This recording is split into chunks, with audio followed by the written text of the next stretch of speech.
Cassie Tran had faked a lot of things in her life. Orgasms, resumes, polite smiles for rude customers. But this one took the cake. She was being paid $30 to ruin someone's first date. Okay, so you walk in, you look pissed, Evans said, sipping his gas station iced coffee with way too much confidence for someone in a stained hoodie. You slam the table, yell something dramatic like, "You left me pregnant and in debt," and then storm out. Instant chaos. Cassie stared at her roommate, unamused. "You really think that's worth $30? It's not just the 30, Evans said. It's about the art, the moment. Come on, you've got range. Use it." Cassie glanced at the wrinkled bills in her palm. 110, 120, stained with what she hoped was soy sauce. Rent was due in 4 days. Her tips had been garbage all week. And Evan was always cooking up some low-budget social experiment for his sad little YouTube channel. "Fine. You're a menace," she muttered, zipping up her thrift store bomber jacket. "But whatever. I'll do it. One nuclear-level fake out, and I'm out." The restaurant was fancier than she expected. One of those polished bistros with exposed brick walls, Edison bulbs, and waiters who wore aprons like surgeons. Cassie's boots squeaked slightly as she walked past the hostess. "Reservation?" the woman asked. Cassie flashed a sweet smile. "Actually, I'm crashing a date." She found him at table 7. Miles Carter, 30-something, clean-cut, wore a tailored navy button-down like it was part of his DNA. His posture screamed discipline. His eyes were locked on the menu, unmoving. A man who probably organized his sock drawer by shade. Cassie approached like a storm cloud in lipstick. "Miles," she said sharply. He looked up puzzled. Cassie slapped her hand on the table. "Seriously? You think ghosting me for 2 weeks and then showing up here like nothing happened is okay?" The entire restaurant paused. Forks froze midair. Someone actually gasped. Miles blinked, slowly, and then he smiled. "Ah," he said, leaning back. "You found me." "Wait, what?" Cassie hesitated for a second, just enough for him to take the reins. "I told you, Jessica," he said, loud enough for nearby tables to hear. "We're over. You have to stop doing this." "Jessica?" Cassie caught on instantly. He was playing along, and he was good. "Oh, I'm sorry," she snapped, folding her arms. "You didn't seem so over when you sent me that playlist called Songs That Make Me Think of You." Miles exhaled like this was an old, exhausting routine. "You misunderstood. That playlist was for my cat." A choked laugh came from a nearby table. Cassie nearly broke. "Okay, game on. Your cat," she barked. "You told me Fur Elise was our song." "It was," he said solemnly, "until you started throwing out my vitamins." Cassie sat down without permission. "I threw them out because they expired in 2019. "And yet, here you are," he said, eyebrow raised, "still obsessed with me." She reached for his water glass and sipped it. "Only because you're paying my Hulu." That one got a full-blown snort from a waiter passing by. Cassie leaned in, lowering her voice. "You're really committing to this?" Miles smirked. "You started it. Figured I'd finish it." She glanced at his phone screen, saw the dating app still open. "Oh my God," she said theatrically. "You're still swiping." "During our breakup," he chuckled under his breath, then gestured to the menu. "You want to split an appetizer or—" Cassie tried to remember what this was supposed to be. A prank. A 1-minute hit and run. But now she was in a scene partner's dream. And worse, it was fun. An hour later, they were still talking about food, weird roommates, their mutual hatred for cilantro. The fake ex routine had morphed into casual banter, and the lines between performance and reality were blurring. Miles was funny, dry, observant, charming in a no-frills way. Cassie was sharper than she let on, a firecracker wrapped in sarcasm and old jeans. She found herself leaning in, laughing, listening. This was bad, really bad, because Evan's mic was still clipped to her jacket, recording everything. And Cassie had definitely forgotten the camera was still rolling. By the time the check came, Miles looked at her with something close to curiosity. "You know," he said, sliding his card into the leather folder, "you're nothing like what Zara described." Cassie blinked. "Zara?" He nodded. "My sister. She set this up. Said she had a friend from yoga class who was spontaneous, emotionally available, and lightly chaotic." Cassie froze. "Wait, what?" Zara had set this up? Cassie's stomach dropped. Zara didn't mention a roommate named Evan, did she? Miles raised an eyebrow. No, what? She smiled tightly. No reason. Crap. Crap. She had crashed the wrong date. Outside the restaurant. The cold slapped her in the face like a karmic punishment. Evan was leaning against the lamppost, grinning like an idiot. You were amazing, he said, waving his phone. That improv. Gold. Pure gold. And the way he flirted back. We might hit 50,000 views. Cassie grabbed the phone, stared at the feed. Live streaming. Evan, she said through clenched teeth. This wasn't our prank date. What? This wasn't the guy you told me to ambush. This guy was set up by his sister. This was a real date. Evan's smile fell. Oh. Cassie looked back at the restaurant door. Miles hadn't come out yet. She felt sick. I gotta fix this, she muttered. Inside, Miles was waiting near the host stand, coat folded over one arm. You forgot something, he said calmly. Cassie braced herself for the fallout, but he held out a small plastic ring. Bright red, straight from the vending machine near the door. I figured, if we're gonna fake a breakup, he said, we should at least fake a proposal first. Cassie stared, speechless. He smiled. Worst first date ever. She took the ring and smiled back. Best $30 I ever made, she said. But what she didn't know was that he already knew the whole thing was fake, and he was planning to see her again anyway. Cassie didn't sleep that night. Not because she was replaying the date, though to be fair, she did that too, but because her phone wouldn't stop buzzing. And every time she picked it up, the notifications were worse. 1:43 a.m. Evan, Cass. The clip's at 12K views. In under 2 hours. Holy sh**t. 2:07 a.m. Evan. You guys are trending on our /blind date fails. People think it's a sketch. 2:29 a.m. Some stranger on Insta. Girl, you should win an Oscar for that breakup. She lay in bed, hoodie pulled over her face, swearing softly into the darkness. It was supposed to be a $30 prank. Now she was going viral for pretending to be someone's psycho ex. On a date that wasn't even the right date. Cassie sat up, swiped through the clip again. She and Miles at the restaurant. The whole back and forth. The fake playlist. The Hulu account. The vitamins joke. And at the end, her laugh. Real. Stupidly real. God, she was screwed. By 8 a.m., her manager at the cafe was already waiting at the door. You know you're on BuzzFeed, right? He said, waving his phone like it was a subpoena. Cassie blinked. What? He held it up. There was a headline in bold. Woman fakes breakup at restaurant. Ends up on a real date. Below it, a screenshot of her mid-rant, hands waving dramatically, and Miles looking amused as hell. You're famous, the manager said. Not even mad. We've got 3 people asking if you're working today. Cassie groaned. Kill me. He shrugged. Or you could ride the wave. Free promo. But Cassie wasn't riding anything. She was in damage control. By noon, she'd texted Evan 7 times. Cassie, take it down. Evan, I'm not kidding. He's gonna see it. Do you even realize what you've done? No response.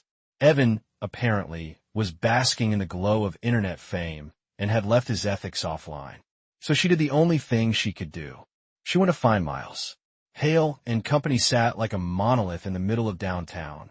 All steel, glass, and intimidating energy. Cassie walked in wearing her least wrinkled dress and a look of fake confidence that screamed, I have no idea what I'm doing. Can I help you? The receptionist asked. Cassie cleared her throat. Yes, I'm here to see Miles Carter. Pause. The woman tapped something on her keyboard, then paused again. Do you have an appointment? No, but it's personal. A pause long enough to be lethal. I'm sorry. Mr. Carter isn't seeing unscheduled visitors. Cassie reached into her bag, pulled out the plastic ring. Can you just tell him it's the girl from the vending machine? The woman blinked. Excuse me. Cassie held her ground. Please. The receptionist sighed, picked up the phone, whispered something Cassie couldn't hear. Then she hung up. He's in conference, the woman said coolly. Said he's not available. Cassie stood outside for a full 20 minutes, staring up at the building, hoping he'd come down. He didn't. She finally turned and left, heart pounding for all the wrong reasons. The thing about going viral? It doesn't stop. Not after a day. Not after a week. By Friday, the clip had hit 80K on YouTube, 400K on TikTok, and someone had started selling t-shirts that said, "I threw out his vitamins." Cassie was tagged in memes called the chaotic ex, queen of petty, iconic restaurant girl. And Miles? Silent. No texts. No messages. Just gone. Evan finally came home on Saturday, carrying a six-pack and a guilty look. "I didn't know it was going to blow up like this," he said. Cassie didn't yell. She just sat on the couch, hugging a pillow like a flotation device. "He didn't even seem mad," she whispered. We laughed. "He gave me that stupid ring." Evan winced. "So, what do you want to do?" Cassie shook her head. "What can I do? He probably thinks I'm some TikTok fame chaser." Evan hesitated. "You want to take it down now?" "Wouldn't matter," she said. "It's already out there. Taking it down won't erase it." Evan fell quiet. For once, he had no clever response. That night, Cassie sat at the kitchen table and stared at the ring. Still red. Still plastic. Still ridiculous. But now it felt heavy. Like guilt in candy form. She put it in a drawer. Shut it tight. What Cassie didn't know, couldn't know, was that Miles had seen the clip. He'd watched it twice the night it went up. Then again the next morning. Not just the version on YouTube, but the uncut one Evan had uploaded to his blog. The one with the raw audio. And what he saw was Cassie, improvising sure, but also laughing, smiling, listening to him like no one had in years. Then the pause. Right before she walked out. The real smile. The way she looked back over her shoulder. He paused the frame. Zoomed in. Not acting. Not all of it. He didn't know what the hell this was. But he knew one thing. He couldn't stop thinking about her. And yet, he didn't call. Didn't text. Didn't reach out. Cassie, meanwhile, walked through her days like a ghost in her own story. Customers asked for selfies. Coworkers winked. Strangers whispered. That's her. But the one person she wanted to talk to? Nothing. One morning, 2 weeks after the video exploded, she found an envelope in her mailbox. No return address. Just her name. Inside, a note. "I didn't mind the vitamins" joke. And beneath it, the plastic ring. She stared at it. Then at the note. Then back again. It had been in her drawer. She was sure of it. How did he? Cassie's heart slammed against her ribs. And that's when she realized he'd been to her apartment. The envelope lay open on her kitchen counter, mocking her. Cassie stared at the note again. "I didn't mind the vitamins" joke. And there it was, sitting right next to it, the plastic vending machine ring. Same ridiculous color. Same weightless feel. Only now it carried weight like lead. She had left that ring in the back of her drawer. Behind old receipts, pins that didn't work, and a chipped mug handle she kept for no good reason. She hadn't lost it. She hadn't moved it. Which left one terrifying possibility. Miles Carter had been inside her apartment. She paced. 10 steps kitchen to couch. Couch to counter. Counter to sink. Her mind raced. Had he broken in? Picked the lock? Paid someone? Or no? No, Evan. That idiot. She stormed into his room without knocking. "You gave him my key?" Evan looked up from his editing station. "Headphones ask you." "What? No, what are you talking about?" Cassie shoved the note in his face. "He left this. In my apartment." Evan read it. Blinked. "Dude. Romantic. Creepy. I mean, not really. It's Miles. He's like corporate hot. Controlled. The guy probably filed an internal report before dropping it off." Cassie groaned, running both hands through her hair. "You told him where I live?" Evan shrugged. "After he emailed me, yeah. I thought you'd want to see him. You thought wrong." She walked out before she said something unfixable. But she wasn't angry. Not really. She was rattled. Uneasy. But beneath that something else. Hope? No. Closure? Maybe. He'd seen the video. Knew the truth. Still reached out. And somehow, even his weird not quite break-in made her heartbeat stutter in the worst way. 3 days passed. She didn't text him. Didn't return the ring. Didn't sleep much either. Every time she closed her eyes, she saw his smirk. Heard that fake breakup replaying in her head like a badly looped soundtrack. "Fur Elise was for my cat." She smiled to herself in spite of everything. On Thursday, she was wiping down the cafe espresso machine when someone cleared their throat behind her. She turned, and there he was, Miles Carter, in the flesh. Same navy shirt. Same unreadable expression. only this time a paper bag in his hands. Thought you might like these, he said. Cassie stared. Let me guess. Vitamins? His mouth twitched. Close. He handed her the bag. Inside, a bottle of Flintstones chewables and a mini cactus plant. She blinked. Okay, why? You said you couldn't keep anything alive except succulents, he said simply. Had she said that? She had, during the walk after dinner, when she told him about killing 3 houseplants in 1 month and giving up on adulting. She didn't think he'd remember. She definitely didn't think he'd show up with proof. Cassie set the bag down, crossed her arms. You went to my apartment. He didn't flinch. I did. Bit invasive. He nodded. Fair. Silence. Long waited. Then, Miles reached into his pocket, held up a key, her spare key, the one she thought she lost weeks ago. I found this under Evan's couch, he said. Figured I'd return it properly. Cassie snatched it back. You could have just mailed it. I don't trust USPS. That almost made her laugh. Almost. Why'd you really come? She asked, quieter now. He hesitated, and in that pause, something unguarded passed across his face. I wanted to see if you'd wear the ring. Cassie blinked. The plastic one? He nodded once.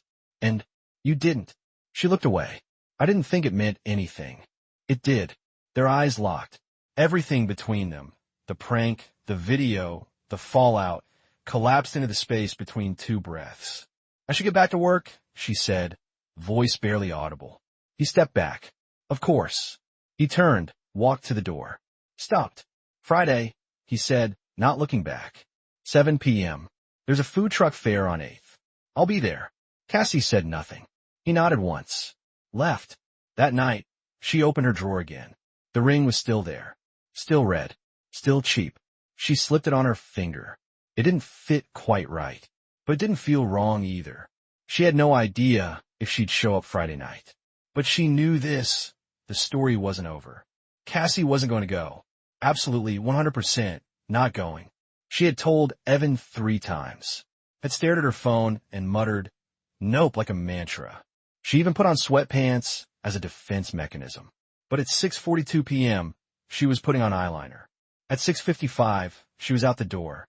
By 7:08, she was standing on 8th Street, surrounded by the smell of fried dough, garlic, and grilled meat, questioning every life choice that led her here. The food truck fair was packed.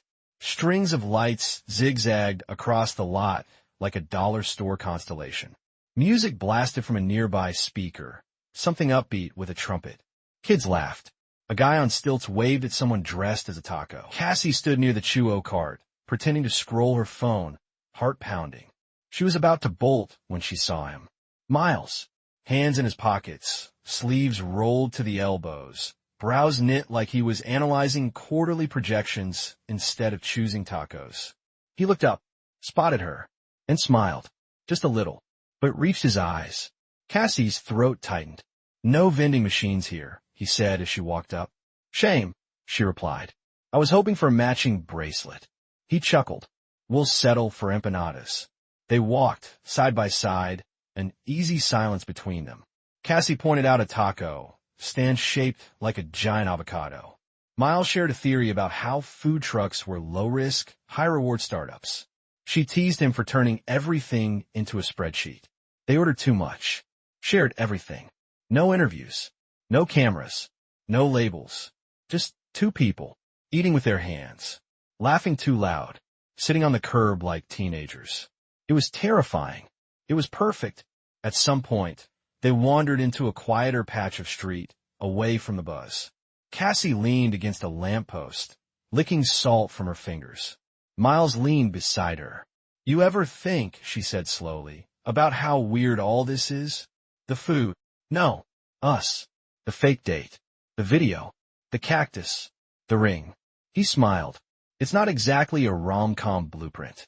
And yet, she muttered. They were quiet a beat. Then Miles spoke. Voice softer now. I wasn't supposed to be there that night. Cassie turned to him. My sister sent me up. Said I needed to re-enter the human race. He exhaled. Almost canceled. Twice. But you didn't. I showed up.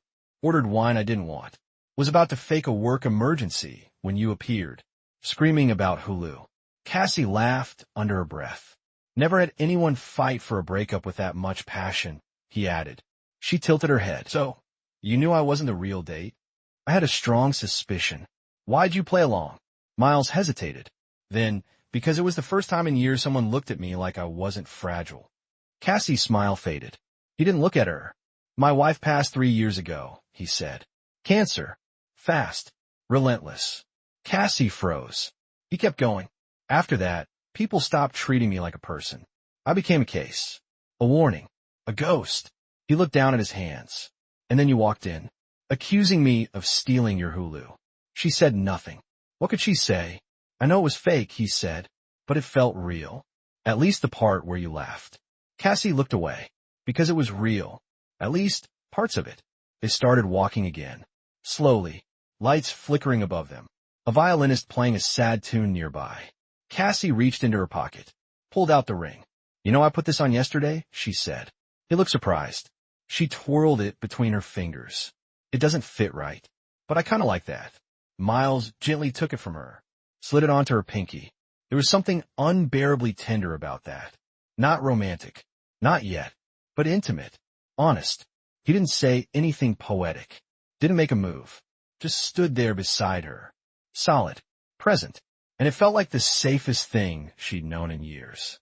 Back at her apartment, Evan was watching through the window when she returned. She walked in, cheeks flushed. Well, he asked.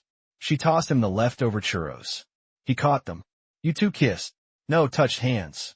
No, talked about feelings. She kicked off her boots. Ate street meat and trauma dumped. You know, regular stuff. Evan raised an eyebrow. You like him? Cassie flopped onto the couch. I don't know. You do. I might. Silence. Then, softly, he told me about his wife. Evan sat down, serious now. That's big. Cassie nodded. Then pulled the ring from her pocket again. Just stared. She didn't know what was happening. Didn't know where it was going. But for the first time, she wanted to find out. What neither of them knew was that someone else had seen them at the fair. And that person had a reason to ruin it all. The next few days passed like a soft dream. Cassie and Miles didn't define anything. They didn't need to. No grand declarations. No hand-holding in public. No Facebook status changes. But there were texts. Lots of them. Little things. Miles, did you know there's a food truck in Queens that only sells grilled cheese and breakup advice? Cassie, sounds like your next blind date. I'll bring the Hulu password. Miles, please do. I miss it. There were lunches. Walks. Inside jokes. One evening, Miles showed up with 2 tiny succulents, one labeled Miles and the other Cassie. Cassie rolled her eyes. How romantic. A slow death. He replied, deadpan. Just like us. It wasn't a fairy tale. It was better. It was real. She even started to feel like she could breathe again. Until the internet reminded her it never sleeps. The video had mostly stopped trending. The chaos had faded. Cassie's 15 minutes were gently expiring. Until it wasn't. Because someone uploaded a new version. Same restaurant. Same angle. Same fight. But edited. Cut to remove context. Now it looked like Cassie was unhinged. Yelling at a random man. Throwing water. Storming out while the guy, Miles, looked terrified and humiliated. It wasn't what happened. But it looked real. And the internet doesn't check facts. TikTok comment section. At Chaos Queen 420. Wait, I thought this was a sketch. At Dead Insides, Miles. Nope. She really ambushed some poor dude. Psycho Vibes FR. At Zack Attack Films. This is why you don't date strangers. Yikes. At Tea Party with Karma. Imagine being that desperate for views. The account posting it? Grace Vids 88. Cassie knew that name. Grace. Her ex-co-worker. The one who got fired from the cafe 3 months ago for accidentally switching customer orders and nearly giving a kid with a nut allergy a peanut smoothie. Grace hated Cassie. Said she was too loud, too flirty, too main character. Now she cut up the video, reposted it, and was getting traction fast. Cassie found out at 10:43 p.m. on a Tuesday when Zara, yes, that Zara, texted her out of nowhere. Zara, saw the new video. You okay? I know it's not what happened, but it's getting views. Thought you should know. Cassie's stomach dropped. She clicked the link. Watched. Then watched again. Her face drained of color. This is bad, she whispered. Evan walked in mid-replay. Whoa. They chopped it up like a horror trailer. Cassie clutched her temples. She made it look like I attacked him. Are you going to tell Miles? I don't know. What if he already saw it? Then he'd know it's fake. Cassie didn't answer, because somewhere deep down, she wasn't sure. The next day, she walked into work like a suspect entering a courtroom. 3 customers stared. One whispered. Her manager pulled her aside. We've gotten 3 calls asking if we support emotional abusers, he said. Cassie blinked. What? They think you faked your identity. Screamed at a man for content. Some TikTok called you the manipulator barista. Cassie's throat tightened. You know that's not true. He sighed. I know, but the internet doesn't. He didn't say she was fired, but the hours on the schedule next week were blank. Cassie went home and curled up on the couch, ring in one hand, phone in the other. She didn't text Miles. Didn't want to need to, but she did.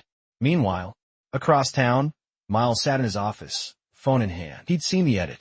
Zara had sent it, with a warning, careful, bro. This one's spinning fast. He watched, and unlike most of the world, he knew what was real. But what scared him wasn't the video. It was how good the lie looked. Because if it was that easy to make her look like a villain, how long until the next headline? How long until people turned on him? He opened a drawer, saw the cactus she gave him. Still alive, still growing. He closed the drawer, and typed, Miles, we should talk, before this gets worse. But Cassie didn't see it, because her phone died, and she was already in her coat, headed out, somewhere, anywhere but here. What she didn't know was that the clip had just been picked up by a gossip site, and the title read, Fake Girlfriend, Real Lies, the CEO's PR Nightmare. Cassie didn't recognize herself in the headlines. CEO's Viral Nightmare. Romance or manipulation? Restaurant rant girl strikes again, this time with a billionaire.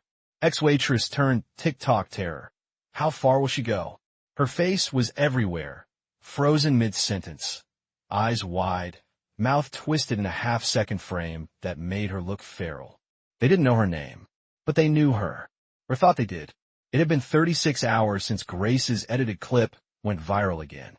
18 hours since it was picked up by a gossip site with 5 million followers. And 6 hours since Cassie officially lost her job at the cafe. Image concerns, her manager said gently. Families come here. It's not personal, but it was. Everything was. Cassie shoved her apron into a trash bag and walked out without looking back. Miles, meanwhile, was in hell. Not the burning kind, the corporate kind. His PR team sat in a circle around a too-polished table, their voices calm but clipped. We suggest distancing yourself, one woman said. For now, public perception has turned, another added. They're calling it a faked redemption arc. Your board's watching this closely. Miles rubbed his temples. He hadn't slept, barely eaten, not because of the headlines, because of her face. On his phone, on his feed, on his mind. And the worst part? He'd waited too long to text back. Now it looked like silence. Now it looked like guilt. Zara called during the meeting. He let go to voicemail. Then she texted. Zara, you ghosted her? Seriously? He didn't reply. Because the truth? He didn't know what to say. He wasn't angry at Cassie. He wasn't embarrassed. He was terrified. Because every time he tried to build something with someone since Lauren died, it crumbled. And now he was watching it happen again. In real time. In the press. He stared at his phone. Wished it would ring. Wished she would call. Cassie didn't. She was too busy spiraling. She walked. For hours. Through downtown. Through the park. Until her feet ached and her throat was raw from holding back tears. People stared. Some recognized her. One even took a picture without asking. She ducked into a bar. Sat at the farthest booth. Ordered water. Then something stronger. Then another. At 9:14 p.m., she pulled out the vending machine ring. Set it on the table. Stared at it. It stared back, cheap and red and merciless. Her phone buzzed. Evan, you okay? Want me to find Grace and accidentally throw soup at her? She smiled. Barely. Cassie, you have minestrone? Evan, always. Emergency stash. She started to type more. Then stopped. Because the door opened. And Miles walked in. He spotted her instantly.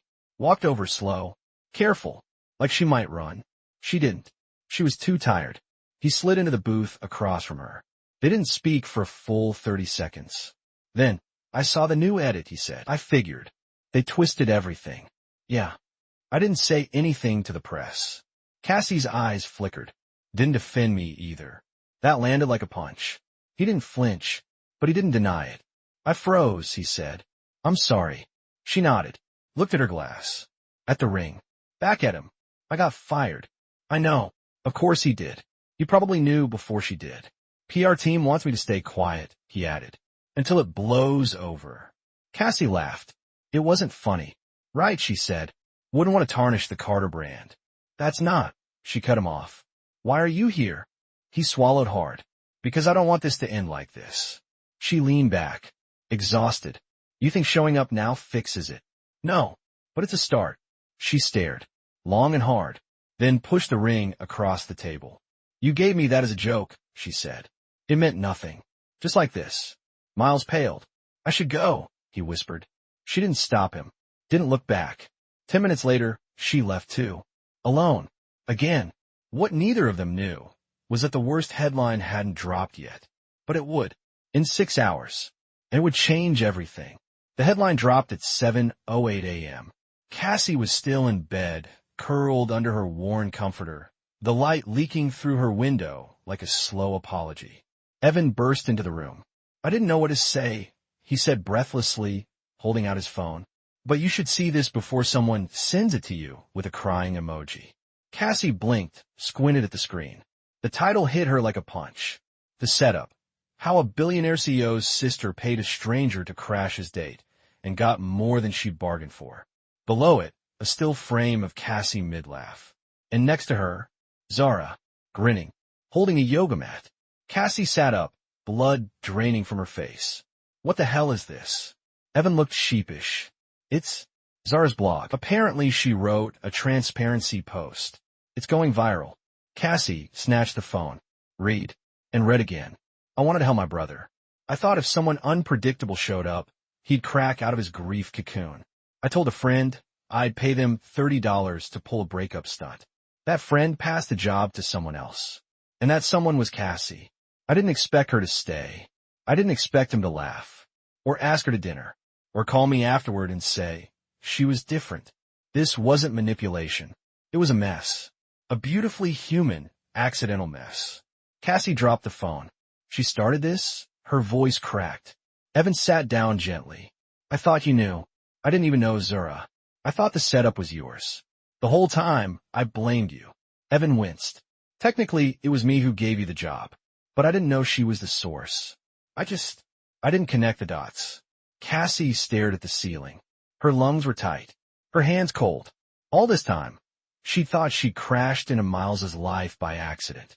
But it wasn't chaos. It was a test. Miles read the post in his office. Alone. His team hadn't seen it yet. Or maybe they had and were giving him space. He didn't care. He was staring at a still frame of Cassie. Her eyes wide, smile sharp. The moment she leaned over and sipped his water glass like it belonged to her. He remembered that moment. How it made him laugh in spite of himself. He read Zara's words. And for the first time in weeks, he saw the whole board, not just scattered pieces. Cassie had been dropped into his life because someone else thought he needed to change. But she stayed because he wanted her to. And now she was being punished for their choice. Miles stood up, grabbed his coat. Cassie didn't answer the knock at first. She thought it was Evan again. But the knock came again. Slower. Firmer. She opened the door. Miles. Hair windblown. Shirt wrinkled. Tie loose. She blinked. I read the post, he said. She nodded. Me too. They stood there. Then, I didn't know either, he said. Cassie's lip twitched. Makes sense. We were all pawns in Zara's reality show. Miles exhaled. She meant well. Doesn't mean she did well. He smiled. Just barely. You always talk like that. Only when I'm sleep-deprived and emotionally unstable. A pause. Then, I want to fix this, he said. Cassie's arms were folded. Protective. You said that before. I didn't know what I was up against then. And now I know I'm the one who let it get away from me. Cassie's voice dropped. You froze. I did. You let them eat me alive. I was scared. Her eyes hardened. Of what? He didn't look away. Of losing someone I hadn't even let myself want yet. Silence. Cassie stepped back, not to let him in, but to get something. She returned with the ring, set it in his palm. You gave this to me as a joke. I meant it. As what? A beginning. Cassie stared at him, long, deep, searching for the lie. Then, finally, you still want one? Miles closed his fist over the ring. More than ever. Outside, the world still spun. But inside her apartment, everything stilled.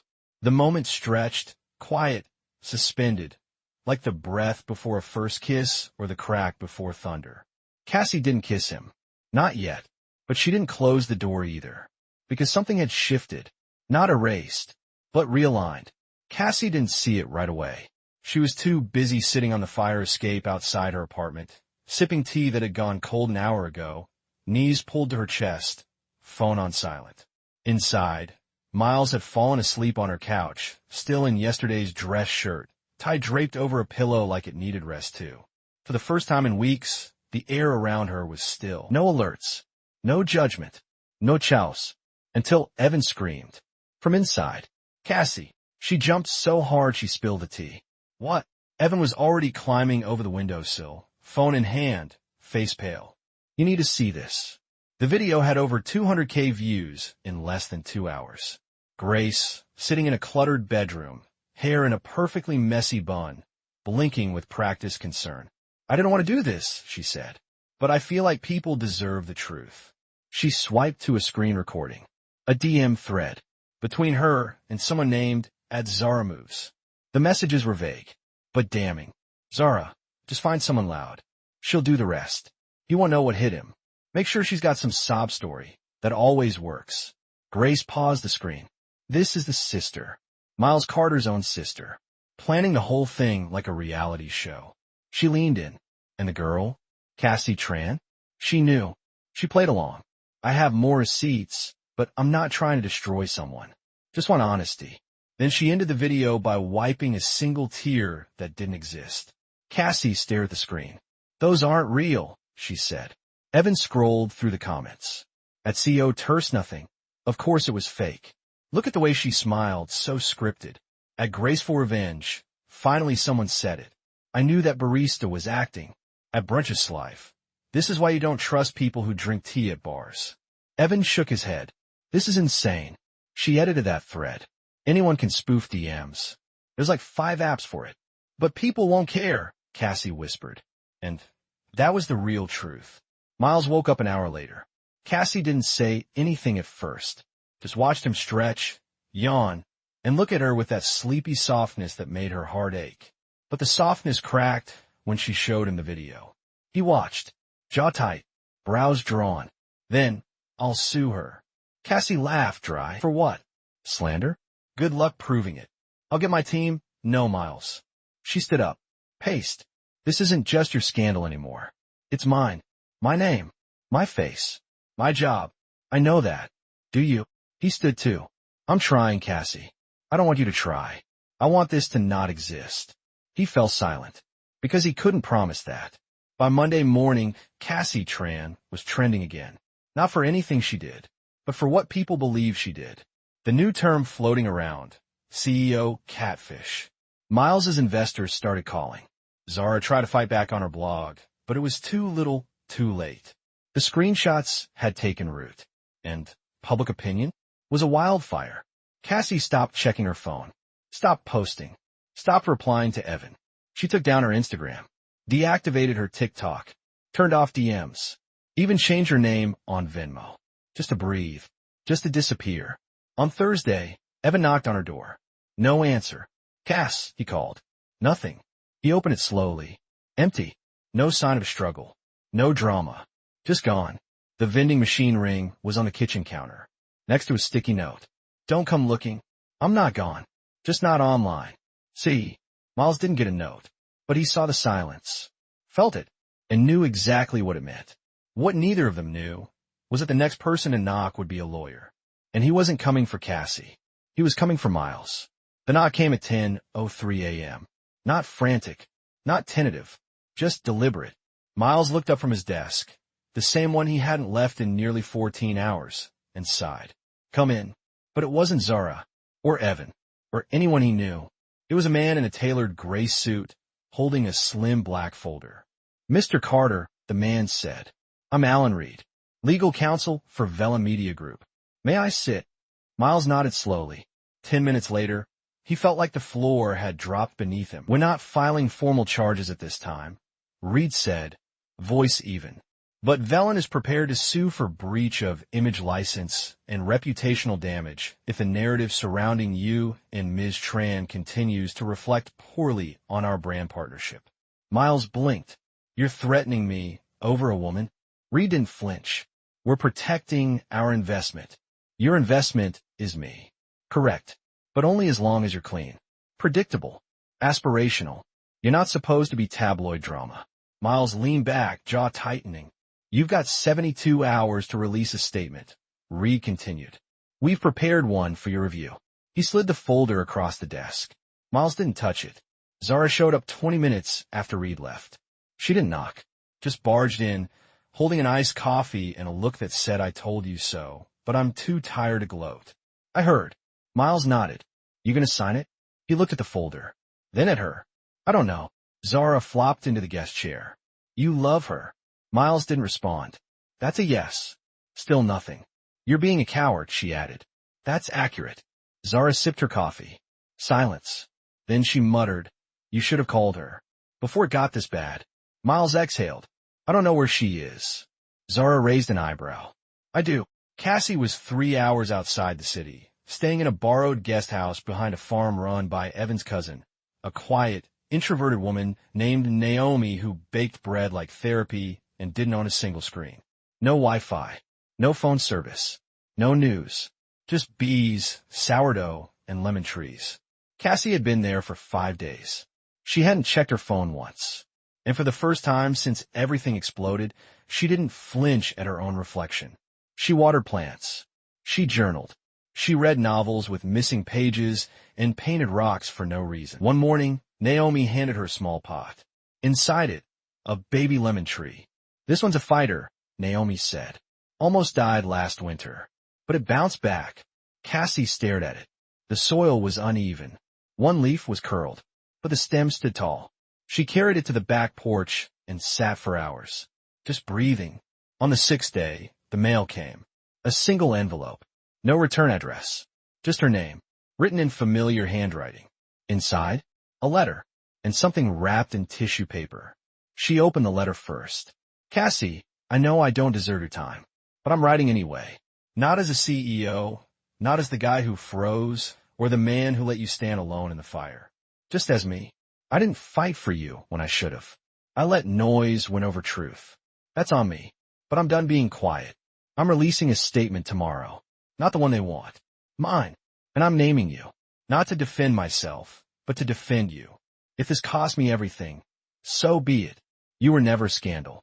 You were a story I wanted to live in." Miles Cassie's hand shook. She unfolded the tissue paper. Inside, the vending machine ring. Reset. This time, embedded inside a tiny silver band. Still cheap.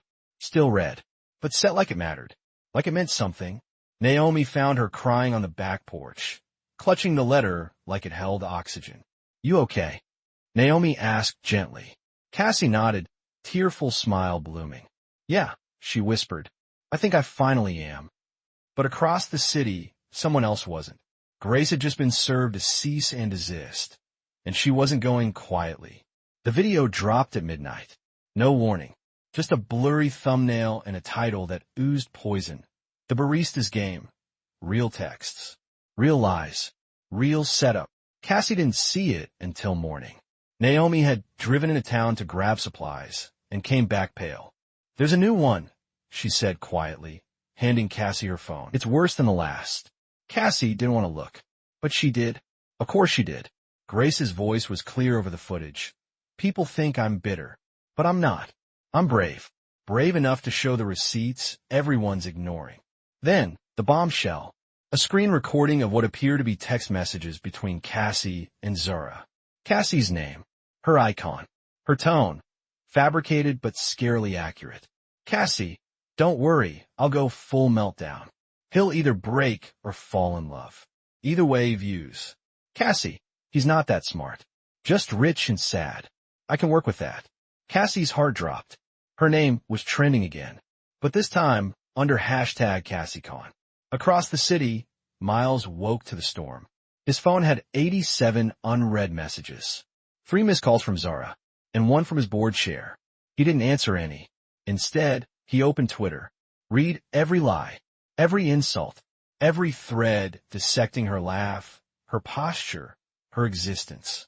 He stared out the window, then clicked publish on his prepared statement. I met Cassie Tran under bizarre, unplanned circumstances. What followed was not a PR stunt, not a campaign, not a setup. It was human, messy, honest, and I failed to protect that. I do not distance myself from her. I choose her. I believe her. And I will say it again, even if no one wants to listen. Miles Carter, it went viral in 5 minutes. But not in the way he hoped. Some applauded. Most didn't. At Brand Brokers, CEO emotionally compromised. Unfit for major leadership. At Market Moms, Carter's image is now her image. And she's chaos. At Finance Flame, choosing a barista over a boardroom. Watch hail and company stock drop. By noon, Miles had a meeting request from his board. By 1:30, he was invited to take an indefinite leave. Cassie read the statement 3 hours later. Alone, sitting under the lemon tree. She didn't cry. She didn't smile. She just stared, because even his truth, brave and raw, hadn't stopped the narrative. It was louder than ever. And this time it was winning. Naomi found her that night, sitting by the road with a single suitcase. I'm not running, Cassie said. I just need to let go. Naomi crouched beside her. You don't have to disappear every time the world gets cruel. Cassie looked at the stars. I don't know how to be part of someone else's damage. Naomi said nothing, just pressed a folded envelope into her hand, and went back inside. Miles didn't get a text, didn't get a call. But when he went to the farm the next morning, the cabin was empty. Just a sticky note on the lemon tree pot. This one survived. Maybe I will too. Inside the cabin, folded neatly on the pillow, a letter. Miles, you said I wasn't a scandal, that I was a story you wanted to live in. But stories like us, they don't get happy endings. Not in this world. Not with this noise. So I'm letting you go. Not because I want to, but because I think you'll be safer without me. Cassie, and for the first time since this all began, Miles cried. Not because he lost his job. Not because of the press. But because the only thing he ever really wanted had just walked away. But what neither of them knew was that someone else had been watching. And that person was about to flip the entire narrative. It started with a comment on Reddit, buried deep under a thread titled, Cassie Tran, PR stunt or master manipulator? User at MSGen Reports comment, funny how no one asked what really happened inside that restaurant. I was a server that night, and I have receipts. At first, no one took it seriously. Then she posted a selfie. In uniform, name tag clearly visible. M. Chun, server, table 7. Then came the DM leaks. Then the interview request. By the time she sat down with Talkline Live, the internet had started holding its breath. She wore no makeup, just a simple gray sweater and tired eyes that had seen too much. The interviewer leaned in. You were working the night of the viral video? Ms. Chen nodded. I was their waitress, and I watched the whole thing unfold in real time. And what did you see? Ms. Chun exhaled. I saw 2 strangers become something else. Not actors, not manipulators, just 2 people who didn't expect the connection they found. The interviewer blinked. But what about the recent video? The text between Cassie and the sister. They're fake, Ms. Chun said simply. And then she pulled out her phone. What followed became the most reshared clip of the year. Security footage. Muted, time-stamped, grainy. But undeniable. Cassie arriving, panicked, reading a text. Her argument with Miles, all improv. Their laughter. Their chemistry. But most importantly, Zara arriving 30 minutes later. Hugging Miles. Shocked. Proof that the setup wasn't shared. That it was a mess of crossed wires, not a malicious con. The interview hit 1 million views in 6 hours. Twitter reversed course. At Truth Teller, just saw the server's interview. Y'all owe Cassie a massive apology. At Zara C. Truth, was duped. Felt dirty. But now, rooting for these weirdos. At Tech Dad 23. Low-key proud of Miles for risking his name for someone who made him human. Meanwhile, Grace went silent, then locked her accounts, then deleted them, one by one. Evan was the one who found the second breadcrumb. A postcard, in his mailbox. No stamp, just tucked inside. The image? A lemon tree. On the back, Cassie's handwriting. It's okay to grow in secret. See, he called Miles immediately. They traced it to one place, the orchard outside Pine Grove. Miles didn't wait, didn't pack, just drove. 3 hours later, he pulled up to Naomi's farm. The lemon trees swayed like soft confessions in the breeze. And on the porch, barefoot, sun-kissed, holding a watering can, was Cassie. He stepped out of the car. She didn't move, just watched him, like a storm she wasn't sure was coming or leaving. "Hi," he said. She set the can down. "I saw the interview," he added. "I figured." "You were right," he said. "We're not a scandal." She tilted her head. "So what are we?"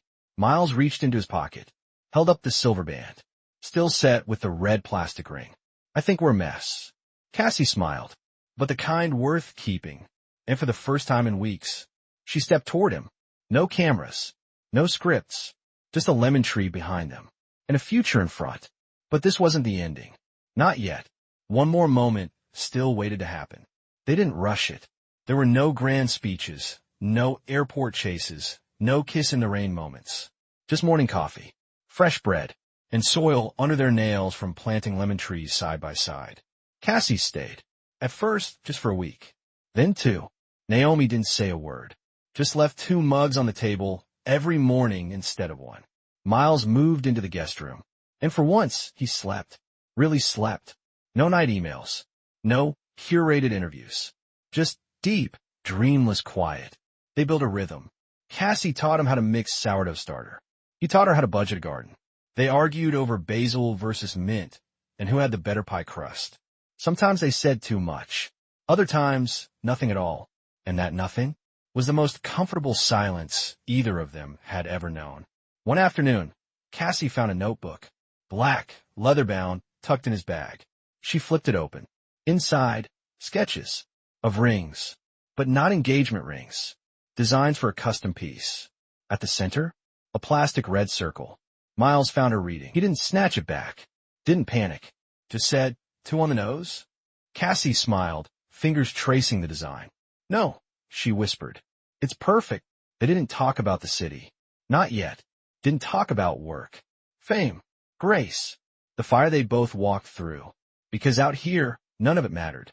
Out here, there were bees and flower and soft beginnings.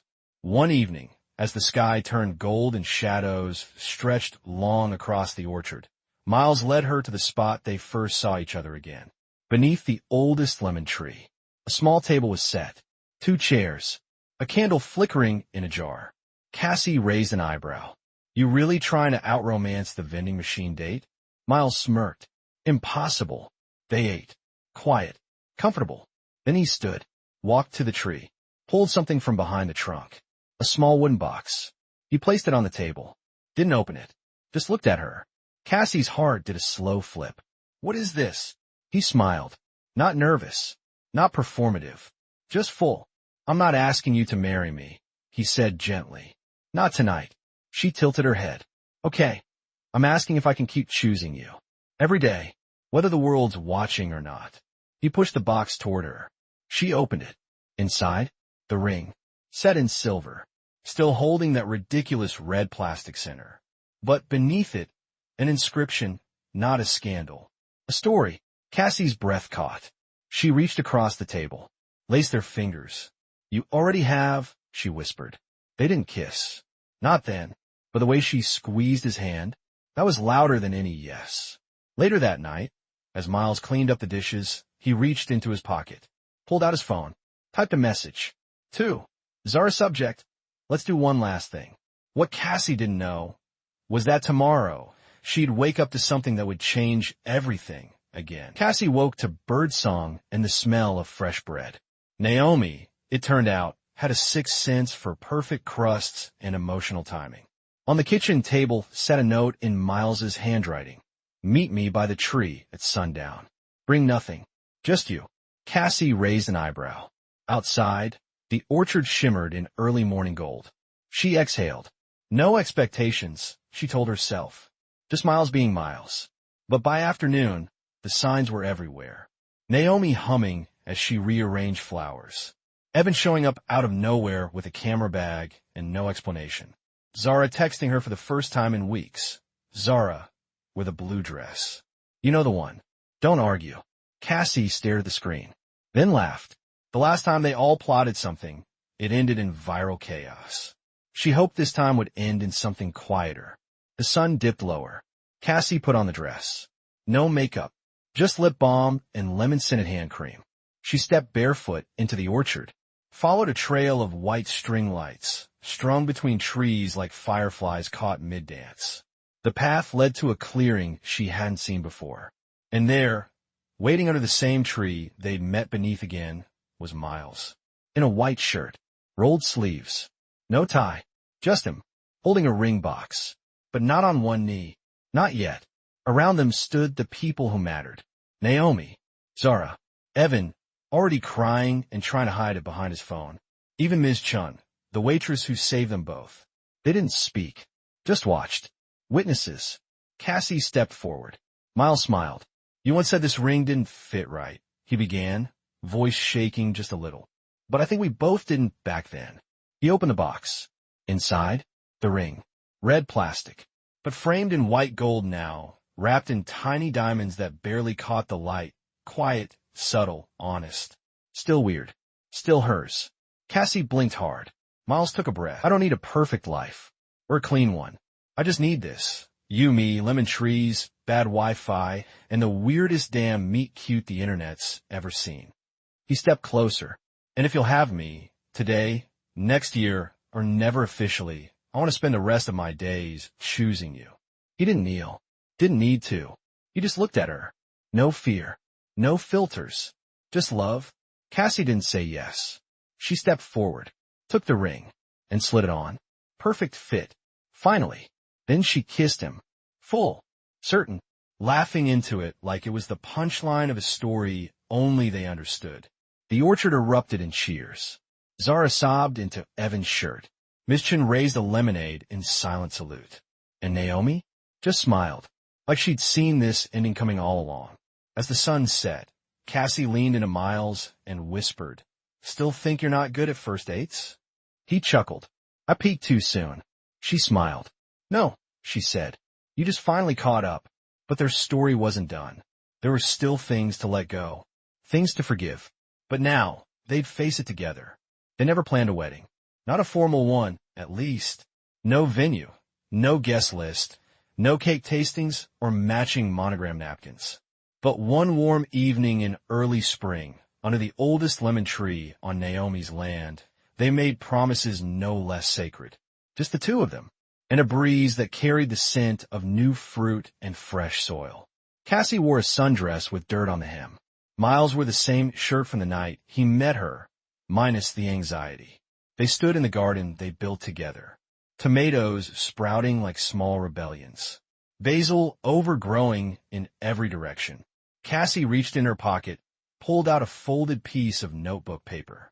She didn't need it, but she'd written the words when she didn't trust herself to say them out loud. She looked up, took a breath. I promise not to run when things get too loud, she said, voice steady. Not from you. Not from this. Miles blinked slowly, taking it in. I promise to call you out when you hoard spoons and hide your bad moods under Excel spreadsheets. That made him smile. I promise to remember this version of us. The messy, stupid, deeply weird beginning, whenever the world tries to make us forget. Her hand found his. I promise to keep choosing you, even on the days when I forget how. Miles didn't have a paper.